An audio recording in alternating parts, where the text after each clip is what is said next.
Isang mapagpalang araw sa ating lahat.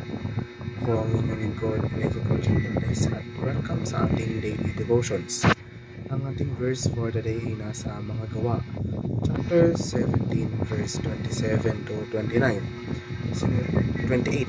Sinasabi dito na, ginawa niya yon upang hanapin nila ang Diyos, sapagkat sakaling sa kanilang paghahanap, siya ay matatagpuan nila.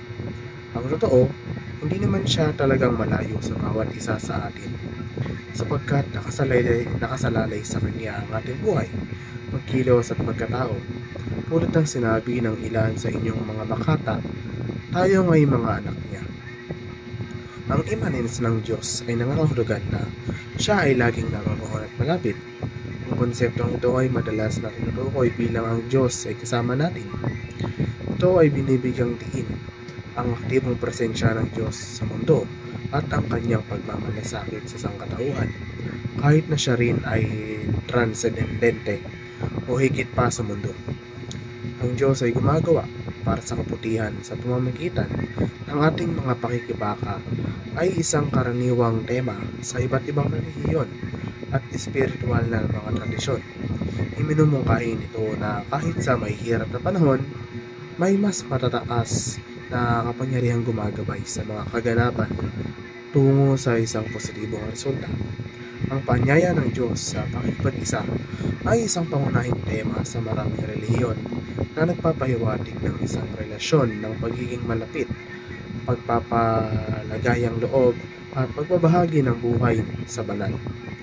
Ito ay hindi lamang tungkol sa isang pang-isahan na kaganapan, ngunit isang paraan ng pamumuhay ng pagiging nasa isang tuloy-tuloy na estado ng pakikisama ng Diyos.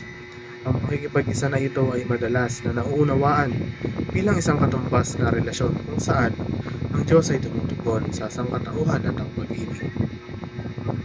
Ang pagtitiwala ng Diyos sa lahat ng oras ay nangangahulugan ng paniniwala sa kanyang pagiging maasahan, katotohanan, kakayahan at lakas.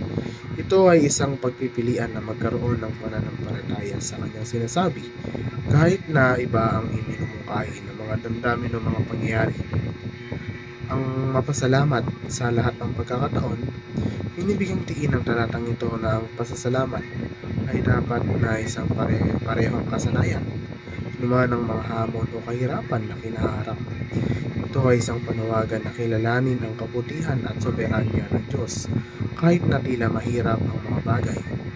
Ang paglalaan ng oras upang regular na may pag-usap sa Diyos ay nangangahulugan ng paglalaan ng mga partikular na sandali sa bawat araw o linggo upang kumonekta sa Kanya sa pamamagitan ng panalangin, pag-aaral ng Biblia at iba pang mga spiritual na gawain.